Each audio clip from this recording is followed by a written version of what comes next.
Hey, everybody.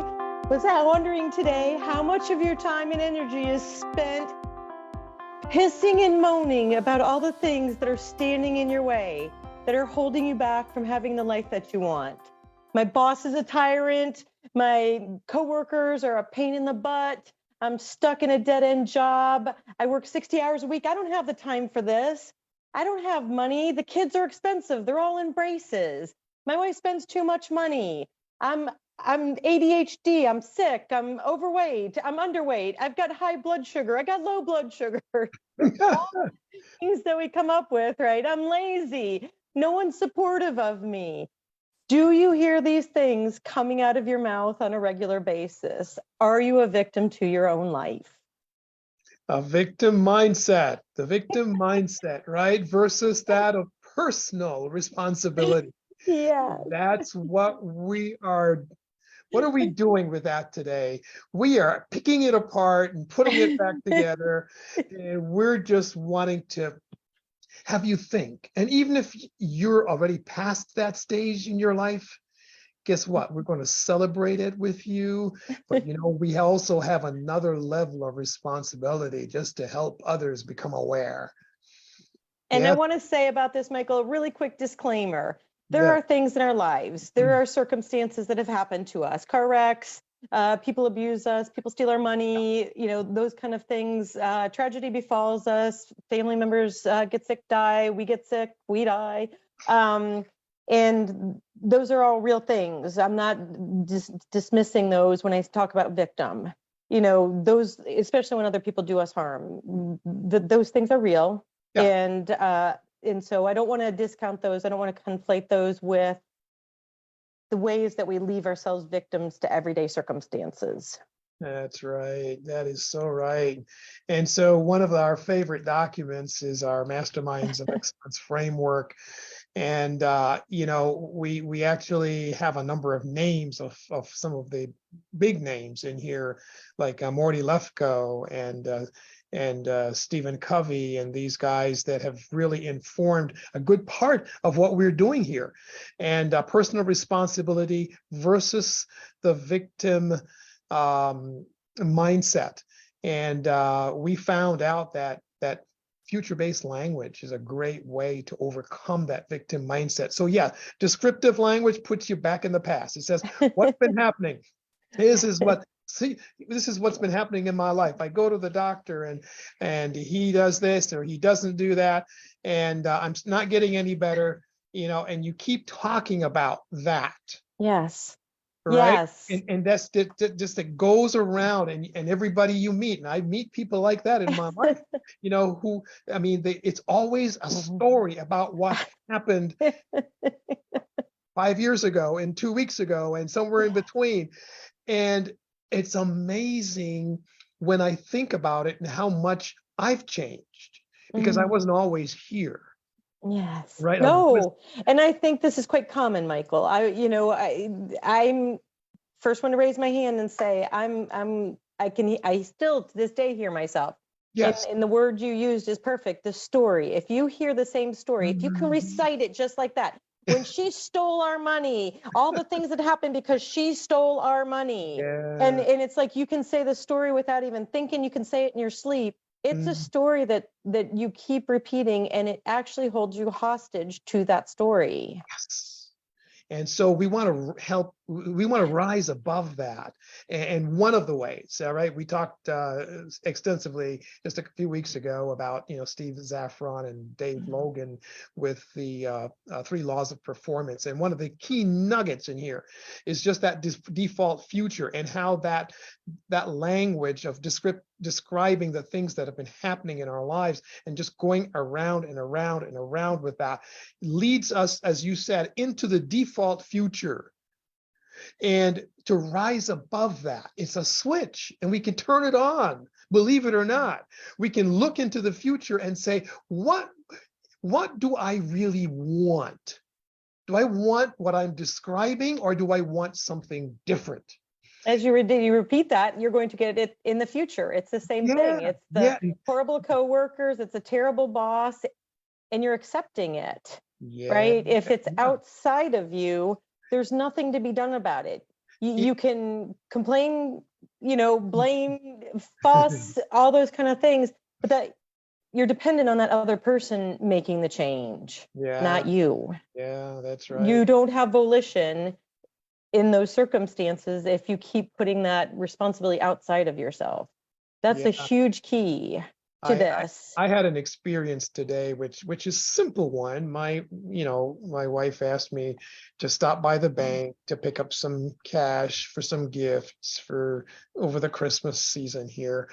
And, I forgot about it till the very last minute. And and I had to make a change in my appointment because I couldn't get that done and make my appointment on time. And so I blamed her in my mind. I actually blamed her. Why doesn't she go to the bank herself instead of asking me to do this? Right? And you know what? And I had to make the switch. I had to make the switch. And I said, oh, wow. You know what? She's at home preparing the sumptuous meals for people company coming in and all the stuff that's being set up for Christmas. What a pleasure it will be for me to pick this up and see her smile when I get home. Yes. And do you know that immediately changed my entire attitude? Yes. Because I said, what do I want? I want to please her. I want her to be happy. And so if we think win-win, yes, right? This is a Stephen Covey principle. We can bounce right over that victim mindset. Yes, right. And so, the first step is identifying that, was to see it, because we've all done it, right? You say the words, really why couldn't you should have done that? Why? Yeah. Why couldn't she have, she knows how busy I am today. Wait a minute. Wait, do you hear what's going on? And then you're going to spiral it up and spiral it up and spiral it up. And then it's going to infect all the areas of your life. Yeah, exactly. Off of that one thing where, and you feel like you're a victim to it, you're helpless to it, when you're really helpless to your own mind. Yeah. So all I had to do was say, you know what, a 1:30 appointment is going to be 1:45, and I was able to actually make it exactly at 1:45, get to my Zoom call, make the connection, and I still was able to do the errand that you wanted me to do.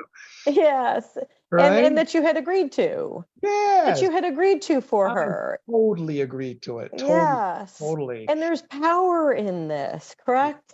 Yes. When you realize, okay, I'm doing this to me, there's a point that you can intervene, and the sooner the better. Like I said, it takes off. It turns into a life of its own. It turns into a story. It adds weight. From Joe Dispenza, the research says that something like 50% of our memories are false. Ooh. Yeah. So really, it can teeter either in a direction, right? We just changed a couple of beliefs, and we took it over to the edge of. So you think as you're saying this story and you're adding to it a little bit and adding to the weight of it, and we all do this. I mean, I am not exempt from this. I am not sitting up on my high horse by any stretch of the imagination. As you spin that tale to yourself, you have to justify the underlying fact of, oh, I'm trying to bail on something that I committed to my wife about. Yes. I'm trying to bail on that. Yeah. And so I'm making a story as to why she's wrong, that I'm bailing on it. Yep, that's right. That's right. and so it become aware of that dynamic in one's mind, and not only be aware, but to admit that it is a victim mindset. It is saying, I don't have control. It is saying that someone else is to blame for this situation. It is saying that when I don't want to do something, I can blame somebody else. Yes. And that's a victim mindset. And the quicker and the faster we can rise above that and overcome that as an obstacle, because it holds us back. There's no argument about that. It holds us back. And if we can just come over that and say, oh, what do I really want? What would be the best outcome for all parties concerned?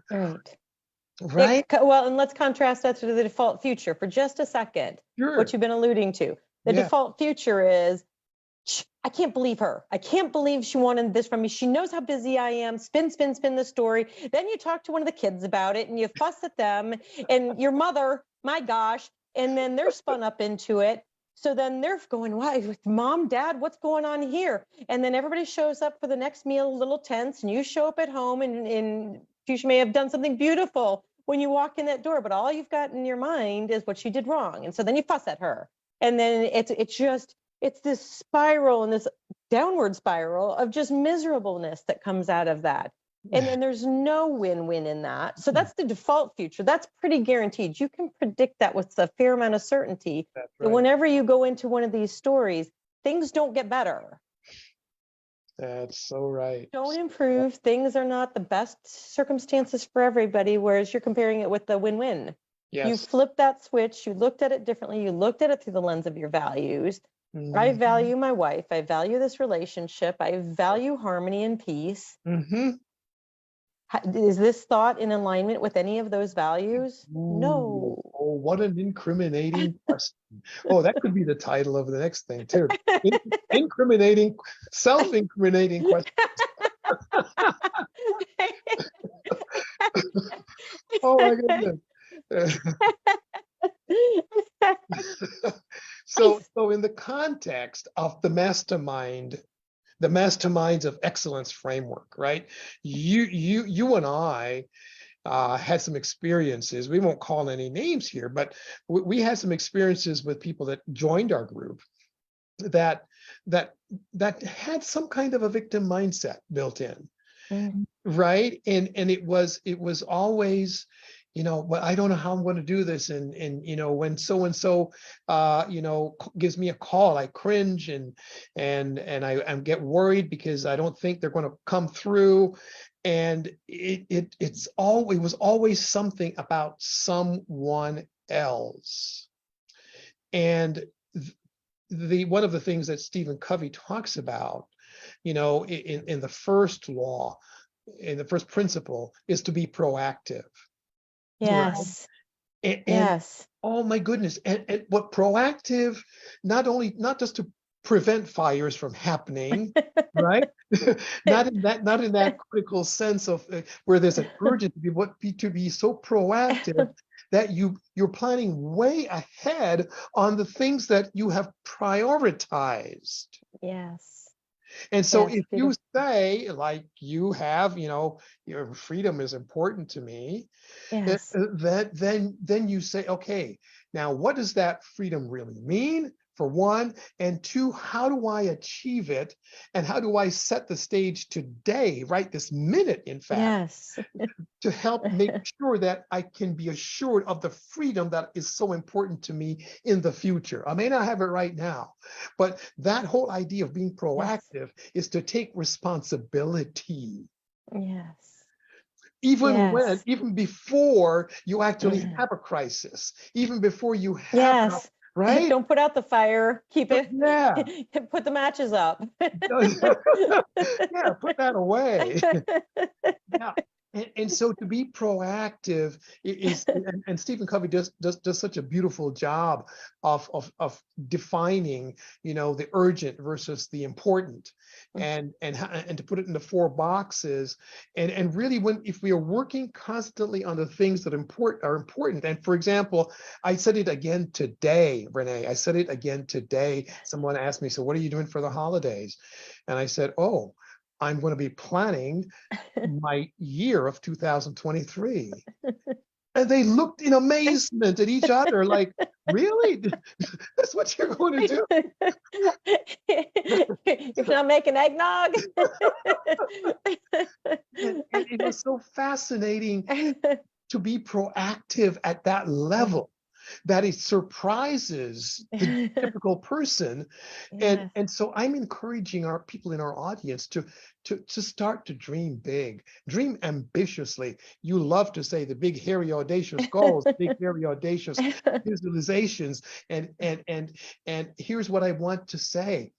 When you dream it, lock it in and be proactive about it. You can't sit back. Otherwise, it's on you. You will be attempting to blame somebody else for the dream not becoming fulfilled because you haven't been proactive. Right. So the first step is the recognition, probably in setting larger objectives for your life so that you know what your priorities are. And then you're saying here second, is this, is being proactive towards it, That's is correct. looking ahead and making sure you're securing those things long in advance. That's right. And it doesn't have to be, I mean, obviously we're talking personal responsibility, but it could be a family goal. It could be a company goal. It could be a Right. department Of goal, course. Of right? course. It could be Yes. any one of those things that are ambitiously designed to inspire and to motivate. And yeah, some people just sit back and wait. Mm-hmm. And I wonder what he's going to do. Wonder what John is going to do over there in the next cubicle. You know, you know, and they start looking outwardly rather than looking inwardly and Yes. introspecting themselves into a state of proactivity. Yes. Yes. And then I would say the next step in there probably, Michael, is Yeah. to actually envision Mm, those things. When we talk about Joe Dispenza, then yeah, it's on one side of your brain, refiring and rewiring part of your brain for the new behavior. And then it's on the other side of it, culling off the old. So, and then this is no mean feat. I'm not saying it's easy, but right. the thought of, complaining about the mother-in-law, right? You're going to the holidays and the mother-in-law, the mother-in-law, the mother-in-law, the mother-in-law. I'm not picking on my mother-in-law. She's beautiful. She's wonderful. But, mother-in-laws get a bad rap. So, Yeah. you catch that behavior, you think about the values you have of family harmony, love, being a light, any of those kind of values that you hold for yourself. Well, then the proactive nature is then, how can I do that? And then the next is the ability to actually visualize that. When you're in those moments, we have the ability to mentally rehearse that. And we have the ability to mentally call off the moment you start hearing yourself going, to go, hey, oh, hey, there it is. To have that awareness to hear yourself in action in the middle of that story and say, no, I'm not doing that anymore. I'm not firing that off in my brain. I'm not hardwiring that into my brain anymore. I'm going to let that die off because of my brain is plastic. It will shed that if I don't keep rewiring that. I'm That's going to right. instead I'm going to start wiring in, oh my gosh, thank you, Nan, for the meal that you've cooked and the appreciation you feel and her opening your home to you and the effort that she puts forward and all of those things that you can appreciate because those are goals, or value-centered goals and value-centered behaviors that you can actually envision yourself employing in those circumstances. So whatever this is, I started off with a huge list at the beginning of this. I don't have enough money. I don't have enough resources. The wife says I can't. This is one of my favorite ones. The wife tells me I can't. I don't know. I thought you're a volitional human being, but okay. The wife said you can't.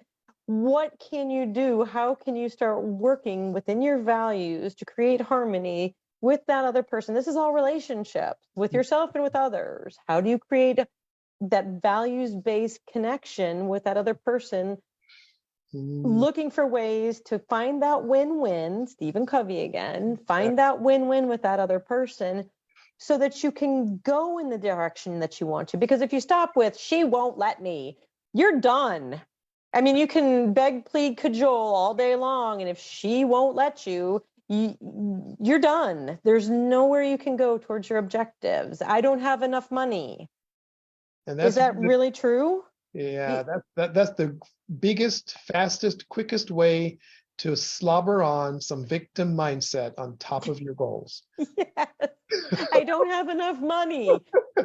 Well, if you stop right there, if that's Yeah. it's something outside of myself. Magically, I didn't end up with enough money to do the thing I want to do. Then you're stopped out. The creativity, the imagination. We've got a huge amount of gray matter. Let's use it.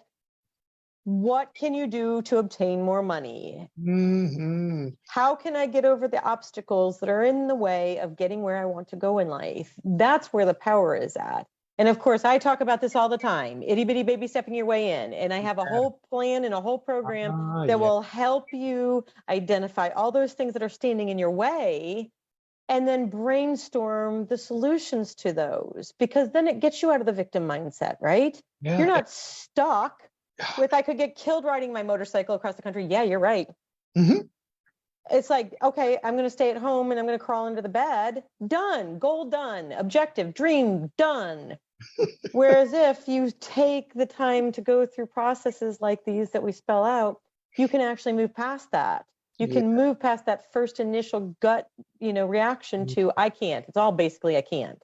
Yeah. Just fill in the blank after it as to why. And just to do a reset, we're not hammering on our listeners, No. you know, because this stuff is so easy to fall into. And there are things in your relationships, especially those close to you, that you already have a system worked out Yeah. where you all blame each other. It's your fault, and you need this, or I need this, or I don't have that. Any one of those things that are going on, you need to Yes. stop. You need to stop and think, what's going on here? Why are we having this argument? You don't have to ask, Again. yeah, again, right? And you don't have to ask the other person that. Ask yourself. Yes. And then ask yourself, so what if I changed? What if I did something different than I did before? Not blaming the other person, but taking responsibility for it. We're not talking about apology necessarily, even though that's good and healthy. But we're not talking about just saying I'm sorry, but we're saying, look, having a different thought about the situation.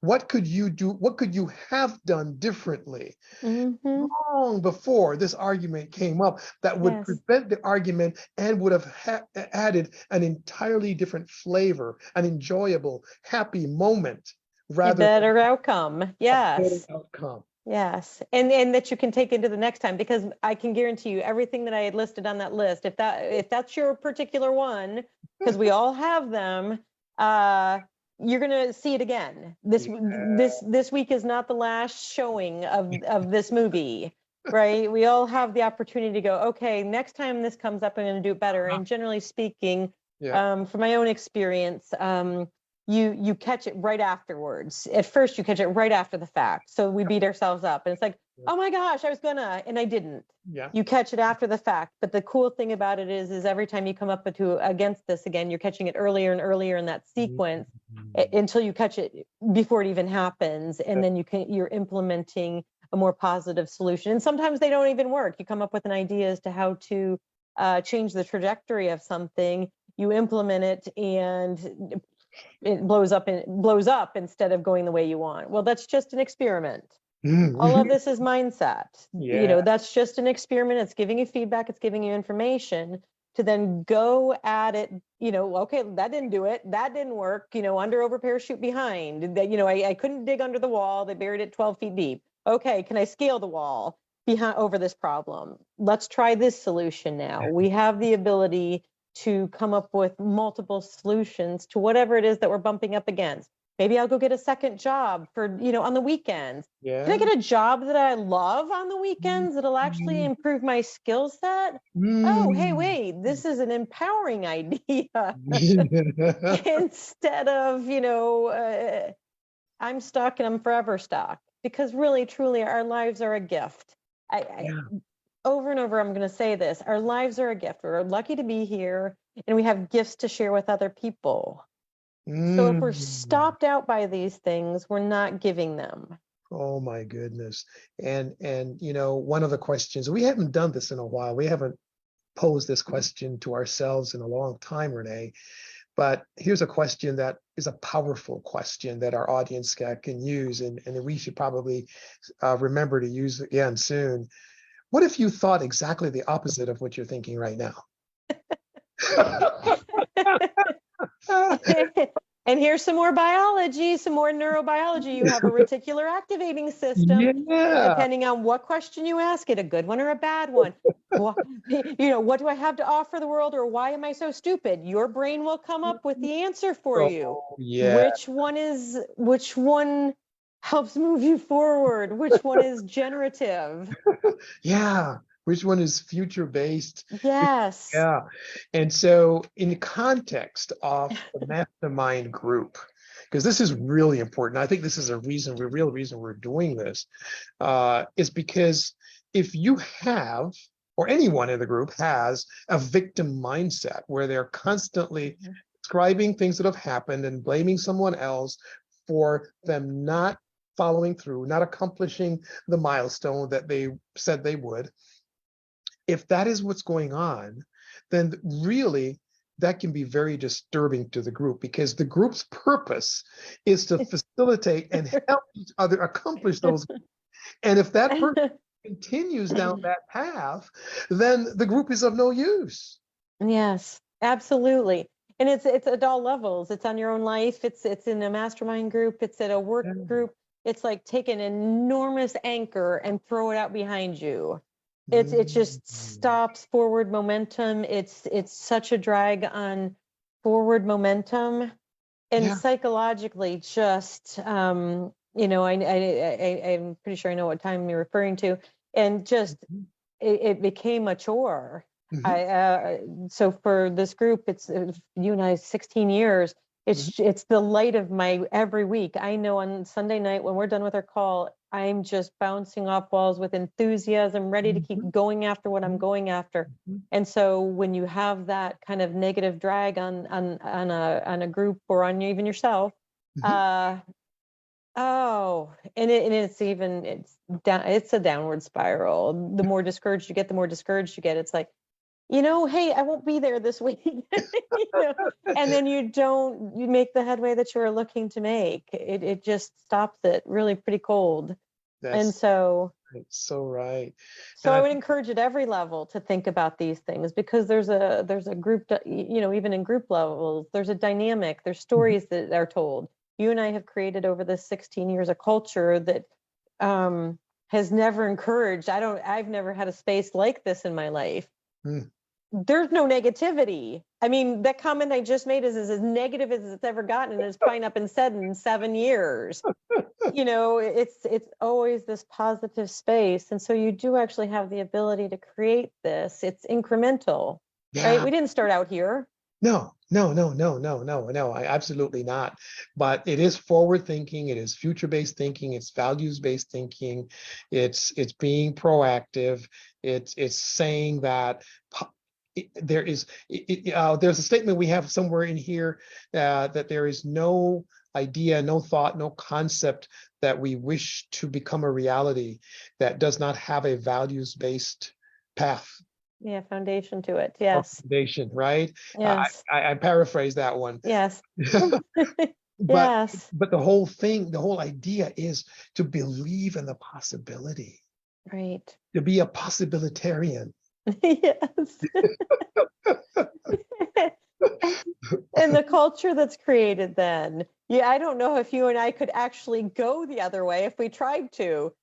I don't know if you and I could try to, go down a negative path, because it's such a culture between us, and then with anybody that joins us and has stayed. Serena, that's with us, she's the embodiment of this, and we all benefit from that. So there is the ability to then develop, your own culture within your own self and your own mind, and then with others around you. And you get to give that gift. Oh, what a gift. Talk about Christmas, right? Christmas is the corner. What an incredible gift that you can give someone else, the power of positive mindset, one in which you are looking into the future and believing in the possibilities that you want to experience. What an amazing life to live, and to wake up like that every morning, and to have that smile and that energy, no matter what else is going on, even if there are down days and terrible circumstances surrounding that. And we've been through those, right? Yeah. Oh, you have no idea. No idea. If I wanted to go down a negative route right now, they're easily accessible. It's not hard to do. No. It's not hard to access those things, because we've all had things happen and we've all fallen down. I don't want to, like I said, I don't want to act like Michael and I are sitting on high, because we are not. We've struggled. We've encouraged each other through a lot of these things. Ask me about my weight, and I'll tell you an area of my life where I'm not taking responsibility. Michael's heard it for I don't know how many years. And so we all have these areas where we just can't quite get it together. And that, of course, ties into our priorities. I have other priorities. And so in a limited world, that's the one that actually always ends up getting the short end of It comes, it goes. I drink my lemon water in the morning for 3 days, which I've been doing, and then I forget it this morning. I make a green smoothie at night, so it's in the fridge for the next morning, and I do it for 4 days, then I forget it. I get busy. And so it is tied back to our priorities and things like that. And we are limited in what we are able to do, and we do all have things dished to us. David and I had a 5-year period where we were recovering from just a financial blow of someone else's making. And so I guess I'm going to use that as an example really quick, Michael. Makes sense. Yes, and I want to I'm going to pull up somebody we've not talked about before. Jocko Willink. He's an ex-Marine, incredible guy. He's got a book called Extreme Ownership. And so I'm going to tie it to this concept. Extreme ownership is, yes, things happen to you. So somebody under our employee did something very not untoward that caused us great financial devastation. And it's easy to get caught. It would be easy to get caught in that story. If you would really dig for 3 seconds, I could go down that path really easily because it's very accessible to me. It's very painful. But the extreme responsibility part of it is, and this is, so I'm going to be very transparent here today because this is what it takes. We're all ego-based creatures, right? It's very hard to say. Ask yourself the tough question. How did I participate in that? How did I allow that to happen? What was I doing besides watching my business? A self-incriminating question. Yes. And it's not to kick yourself. It's not to beat yourself up. It is for the purpose of, okay, I paid dearly for the lesson. Yes. Get the lesson. Do not be in that same position ever again, because there were things. What was done was wrong. Anybody would say it, that what she had done was wrong. But how did I participate in that allowed that to happen so that you never stand in that place ever again? That's where the extreme responsibility comes in. And that's a tough pill to swallow. I'm saying this for the first time out loud, and I'm saying it in public. That's a very tough pill to swallow. I was traveling everywhere. I was having a ball. She's got this. Didn't matter that I had little questions in my mind. How in the world is she affording? Things like that. How can she afford? I know what I pay her. How can she afford that? And I skipped over those questions in my mind because I was in the middle of having a lot of fun. I was in France, I was in Germany, I was in all sorts of places, and I was having a great time. And the words were right and all that kind of thing that was being told to me, but I didn't pay attention.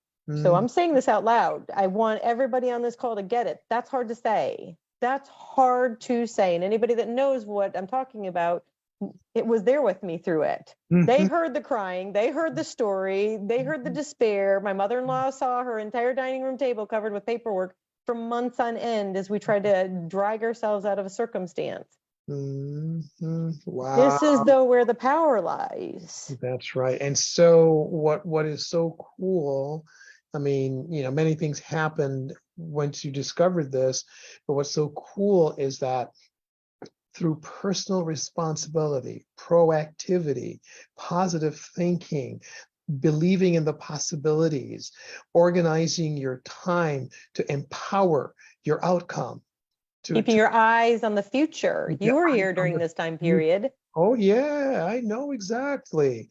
And the struggle there. And so that's a really great example, Renee, great example. And thanks so much for being vulnerable with our audience and in reviewing this. But it's just so powerful to realize it doesn't matter the circumstance, barring that you've become disabled because of an accident or some kind of a injury, barring the fact that you have come up into circumstances that are irrecoverable for whatever reason. Other than that, the future, you can design your future. Yes. You can design it. You can be the ultimate designer, life designer.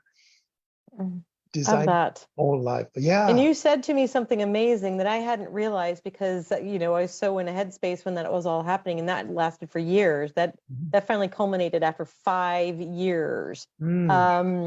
the fallout from that. And you said to me something very interesting that I wasn't aware of at the time. You said every Sunday for our mastermind call, Renee, you came to it talking about the future. You came to it talking about your vision despite what was going on. And it was overwhelming and on a scale I can't even describe. Overwhelming. That is amazing. So the conclusion then is that it works. Yes, Right? it does. It Yeah. works. And then there's the gifts that come afterwards. I want to say that to everybody Oh, too. There's the gifts that come afterwards because your whole life was sort of out of alignment. And yes. so then suffering that, struggling through that, growing through that, you put your life into a better form of alignment than it was in, pre-disaster kind of thing. And I also want to speak to some of the even bigger disasters things. I mean, I've not experienced anything like, but if anybody knows Nick, I don't know how to say his name, Vujicic or whatever. The man was born with no arms, no legs. Yep. And he tried at 10 years old to drown, just I don't know, congenital thing, tried to drown himself in a bathtub. 10-year-old trying to commit suicide. Right. Because can you imagine being born and facing a life like that, where you're always dependent on other people to take care of you? That man has gone on, he reframed his life and he's gone on, he inspires millions and millions of people every single year. He's got 2 or 3 little kids, he's married, and he's an inspiration all around the world because of the way he took that experience. He could have just victim to circumstances, God, genetics, whatever. I don't know what happened. Right. And he could have, if anybody had the ability to claim victimhood, surely it's someone, a small child born like that, right? Yeah. And he instead chose something different. And that's somebody doing it under some of the most extreme circumstances. And so this is the power of our spirit, of our ability to move forward. And I'm going to quote, or not quote, but Viktor Frankl, Man's Search for Meaning. People in, Nazi concentration camps, they could predict within those camps the people who would die very quickly, very suddenly, very soon, and who had a chance of continuing and living. It was the people that had purpose. They had an idea, a vision for their lives. Him in particular was that I will share this so that hopefully it will never happen again. And that was his purpose, moving forward. Yeah, and one of the He had meaning.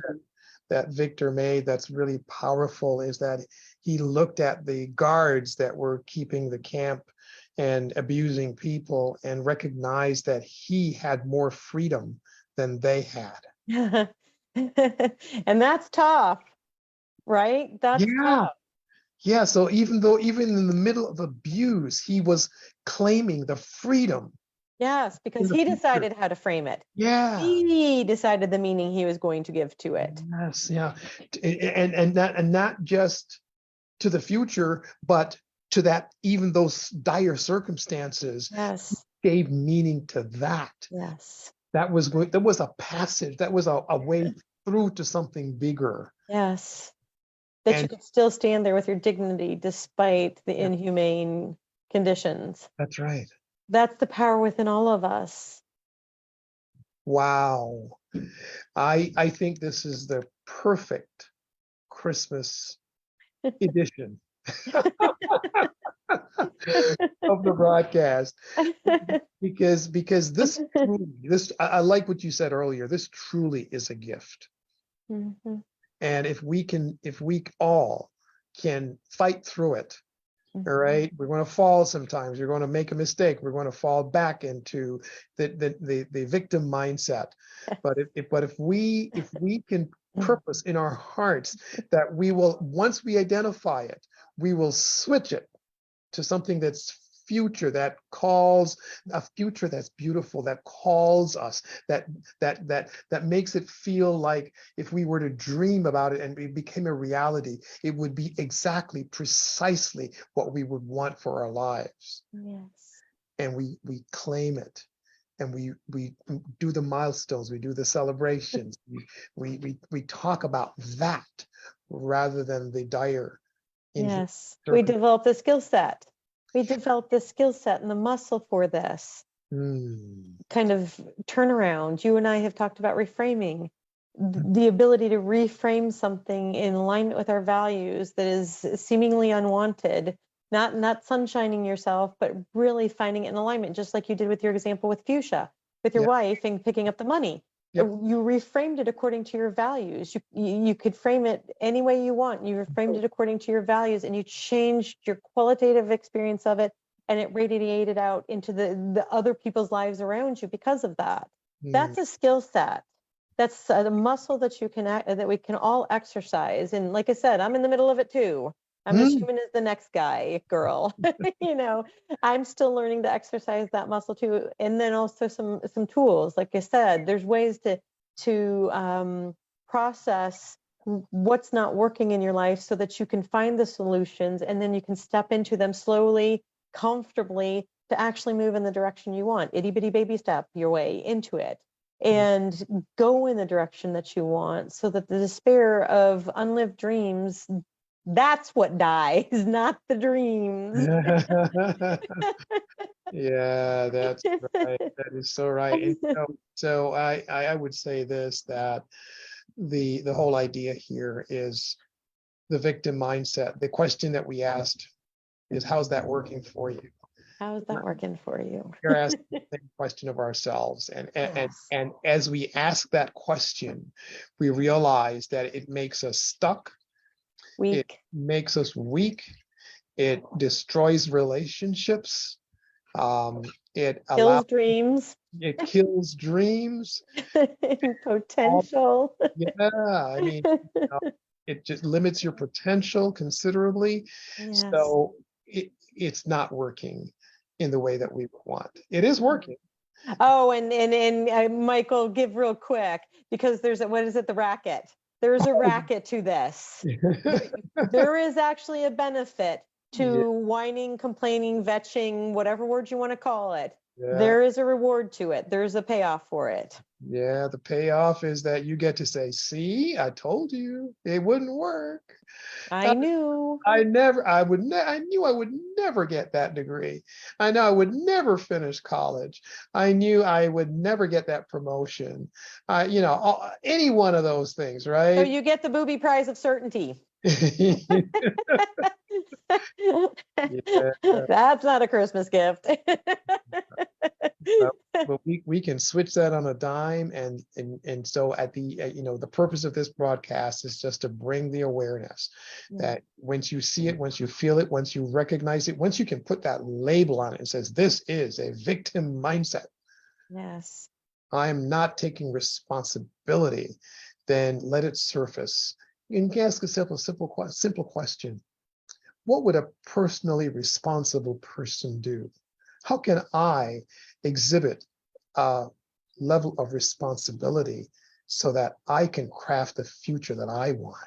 Any question like that, and reflect on that question. The answer is going to lead you in a totally different direction. Beautiful. Yeah. Beautiful. So we look forward to seeing you. We're going to explore another aspect. We don't know which one it is next week. We haven't decided. I know I see synergy is paramount, and that's another great one. And Renee, we still haven't gotten to the how I found freedom in an unfree world. One of these days we'll get that one too. We're going to do that, but we're going to be sure that we'll have something that will inspire you, that will be life-changing, that will be transforming your mindset into one of higher levels of productivity, a lot of fun, a lot of energy, a lot of engagement. And the only one thing that we're going to ask you in return right now is that you pass this on to somebody else and give them the wonderful gift that we are willing to share with you today. Until our next time, our next broadcast, please reach out to Renee Troutman Maxfield. Send her a private message in Messenger, and reach out to her if you have any questions. Make any comments right here on this page. People Living by Purpose Instead. And certainly Michael Dale Campbell. I feared you've reached out to me in the last few days or so. Really appreciate you keeping in touch. If you want to make a friend request, go ahead and do that too. That'd be just fine. But we're here to serve and to give you those little nuggets that will empower your life. And so until next week, Wednesday, have a Merry Christmas Happy holidays. Happy holiday.